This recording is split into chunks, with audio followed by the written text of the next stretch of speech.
संसार में ऐसा कोई पर्वत नहीं जो इतना ऊंचा हो कि मनुष्य उसके शिखर तक पहुंच न पाए, उसे लांघ न सके।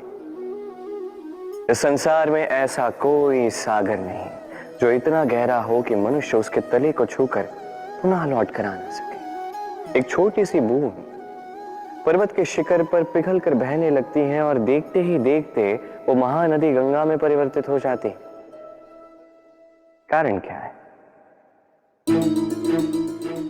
कारण है प्रयास, प्रारब्ध नहीं। ये प्रयास ही निश्चित करते हैं आपका प्रारब्ध क्या होगा। ये सारा खेल प्रयास और प्रारब्ध का ही है। आपके जैसे प्रयास होंगे वैसा प्रारब्ध आपका होगा। और यदि आपके ये प्रयास ये ऊंचे हो तो प्रारब्ध को तो आपके समक्ष झुकना ही है। क्यों? कई बार मनुष्य अतीत को देखता है, आज अहंकार में भर जाता है। कभी वर्तमान को देखता है, भविष्य के विषय में सोचता है, मद में चूर हो जाता है। क्यों नहीं समझ पाता एक सरल सी बात? ये सृष्टि जो है, ये सृष्टि एक चक्र है जो बार बार आपको दोहराएगी, कठिन से कठिन परीक्षाओं पे आपको उतारेगी, जिस पर आपको उत्तीर्ण होना ही है। जो कल था वो आज नहीं है, ये सभी को ज्ञात है। जो आज है वो कदाचित कल नहीं होगा, ये भी आपको मानना होगा। एक मुस्कुराहट के साथ आपको शांत रहना है और कभी भी इस मन में अहंकार उत्पन्न होने नहीं देना है। बनिए उस हिमखंड की भांति। कदाचित वो इसलिए इतना ठंडा रहता है क्योंकि उसे ज्ञात है वो कल जल के रूप में था, आज बर्फ के रूप में तो है, किंतु कल पुनः वो जल के रूप में ही जाएगा। स्वयं को शांत रखें। कदाचित आज आप सफलता के शिखर पे हो, कदाचित ना। आपको हर एक दिन अवश्य देखना है। बस निरंतर प्रयास करते रहिए, हर परिस्थिति के लिए सज्ज रहिए और इसे संतुलन में लाएं। आपका कल हो आज या कल, आपके अच्छे दिन हो या बुरे दिन, सब पवित्र हो जाएंगे। संसार में कई बार ऐसा होता है, हम बड़ी समस्या में होते हैं, विपदा में होते हैं, और वो लोग जो हमारे समीप होते हैं, हमारे अपने होते हैं, वो हमारा त्याग कर चले जाते हैं। हम ऐसे में दुखी हो जाते हैं, निराश हो जाते हैं, फिर स्वयं चलकर उस समस्या से बाहर आते ही हैं। अब परिस्थिति चाहे जो भी हो, वो लोग जिन्होंने ऐसे समय पे आपका त्याग किया, उनसे क्रोधित होना, उनसे रुष्ट होना, ये अनुचित है। मैं तो कहता हूं कृतज्ञ रहिए। मैं तो कहता हूं उन्हें धन्यवाद कहिए कि उन्होंने ऐसे समय पे आपका साथ छोड़ा जब आपको उनकी सबसे अधिक आवश्यकता थी। क्योंकि या तो उनको विश्वास था कि आप स्वयं इस विपदा से बाहर चलकर आएंगे, या तो उनके त्याग के कारण आपने स्वयं का प्रोत्साहन बढ़ाया, स्वयं की शक्ति बढ़ाई और स्वयं उस आग से चलकर बाहर आए। अपने बुरे समय को आपने अपना अच्छा समय बनाया। अंत में आप और शक्तिशाली हो जाते हैं और श्रेष्ठ हो जाते हैं। और यही तो आपकी विजय है, जिसका कारण है उनका साथ छोड़ना। तो उन्हें धन्यवाद कहिए।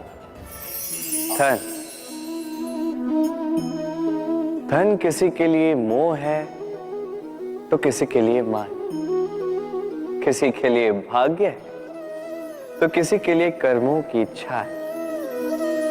देखा जाए तो ये धन कहीं ना कहीं मनुष्य के लिए अत्यंत आवश्यक भी है, और इसलिए मनुष्य जो है अपना समस्त जीवन व्यतीत करता है इस धन को अर्जित करने।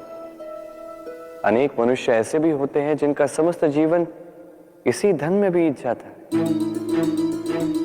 हर एक मनुष्य प्रयास करता है कि वो धनी बने, अधिक से अधिक धन अर्जित कर सके, संपन्न बना रहे। और ऐसा क्यों ना? क्योंकि यही एक वस्तु है जो आदान प्रदान व्यवहार में काम आती है।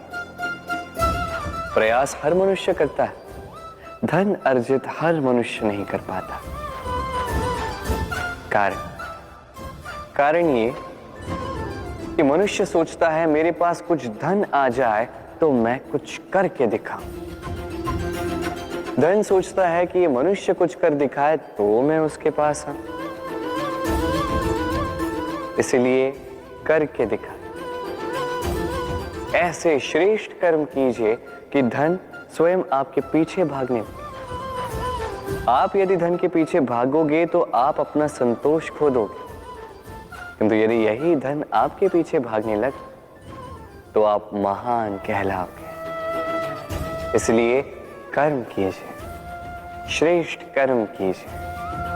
ये धन तो फल स्वरूप आपके पीछे आएगा ही आएगा। जीवन क्या है? ये जीवन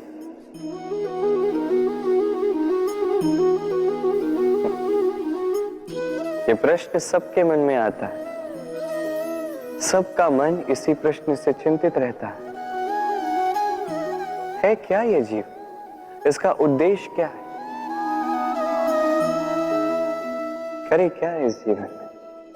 क्या ये जीवन कुछ पाना है या ये जीवन कुछ खोना है? क्या ये जीवन वो है जहां हमें परमात्मा के पीछे जाना है या हमें स्वयं को अपने सपनों के पीछे दौड़ाना है? क्या है ये जीवन? ये जीवन अत्यंत सरल है, एक शांत जल की भांति है, एक दर्पण की भांति है। ये जीवन है ठीक एक दर्पण की भांति। दर्पण क्या करता है?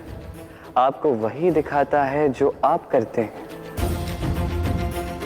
आप मुस्कुराकर दर्पण में देखिए, दर्पण आपको आप ही का मुख दिखाएगा मुस्कुराते हुए। आप रूठ कर दर्पण में देखिए, दर्पण आपको वही दिखाएगा। आप खिलखिलाकर दर्पण में देखिए, दर्पण आपको वही दिखाएगा। यही है जीवन, एक दर्पण की भांति। ये मत सोचिए कि इस जीवन ने आपको क्या दिया है। सोचना ये है कि आपने इस जीवन को क्या दिया। यदि आप इस जीवन को सुख देते हैं, आनंद देते हैं, प्रेम देते हैं, तो ये जीवन भी आपको सुख, आनंद और प्रेम ही देगा। हमारे मन में सदैव एक प्रश्न आता ही, ये जीवन जो ईश्वर ने हमें दिया, एक जीवन ईश्वर ने एक आत्मा दी पृथ्वी पर जीने के लिए। जहां तक हमें ज्ञात है हमारे पास एक ही जीवन है, तो हम अवश्य ये सोचेंगे कि इसको सुधारा कैसे जाए। हर एक व्यक्ति सोचता है कि मैं क्या करूं जिससे ये जीवन सुधर सके, कौन सा कर्म करूं, कौन सा पुण्य करूं, कौन सा शास्त्र पढ़ूं जिससे मुझे वो ज्ञान मिले जिससे मैं अपने जीवन को सुधार पाऊं।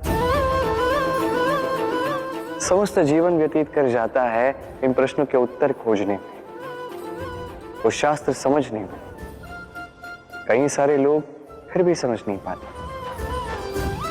चलिए आज मैं आपको एक सरल सी बात बताऊंगा जिससे आप इस जीवन को सुधार सकते हैं। जीवन, जिह्वा, इन दोनों की एक ही राशि।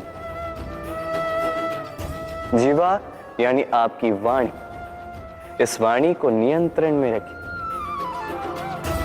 इसे सुंदर बनाएं, मधुर वाणी रखिए। जितना हो सके इसे सुधारिए, आपका जीवन सुधर जाएगा। क्योंकि वाणी ये होती अत्यंत शक्तिशाली, ये एक ऐसा बंधन है जो सामने वाले व्यक्ति को आपके व्यक्तित्व के साथ बांध देता है। तो इस वाणी को सुधारिए, इसे सुंदर बनाइए, आपका जीवन अपने आप ही सुंदर हो जाएगा। शत्रुता, एक व्यक्ति दूसरे व्यक्ति से शत्रुता कर बैठता है। दो घनिष्ठ मित्र, एक समय ऐसा भी आ सकता है जब ये दोनों एक दूसरे के परम शत्रु बन जाते हैं।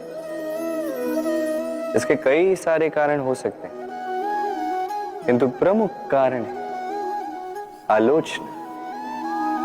जी हाँ, यदि आप किसी के विषय में आलोचना करते हैं तो हो सकता है वो आपका शत्रु बन जाए। अब मन में एक प्रश्न आ रहा होगा कि ये कैसे संभव है? आलोचना ये तो आवश्यक है। यदि मैं अपने मित्र के बुरे कर्मों के विषय में आलोचना ही नहीं करूंगा तो वो सुधरेगा कैसे? ये सत्य है कि आलोचना आवश्यक है, किंतु उससे अधिक महत्वपूर्ण और आवश्यक है आपका ये निर्णय कि ये आलोचना किस स्थान पर करनी है। यदि ये सार्वजनिक रूप से करते हैं तो ये अपमान भी बन जाता है। यदि यही एकांत में करोगे तो ये परामर्श बन जाता है। अपमान कोई स्वीकार नहीं करता, वही परामर्श सभी को अच्छा लगता है। तो यदि आप किसी के लिए कुछ अच्छा चाहते हैं, किसी को सुधारना चाहते हैं और आपको लगता है कि आलोचना आवश्यक है, तो सर्वप्रथम समय, स्थिति और स्थान पर ध्यान रखिए, अन्यथा ये आलोचना आपको बहुत महंगी पड़ सकती है। तो आइए और मेरे साथ प्रेम से कहिए, राधे राधे।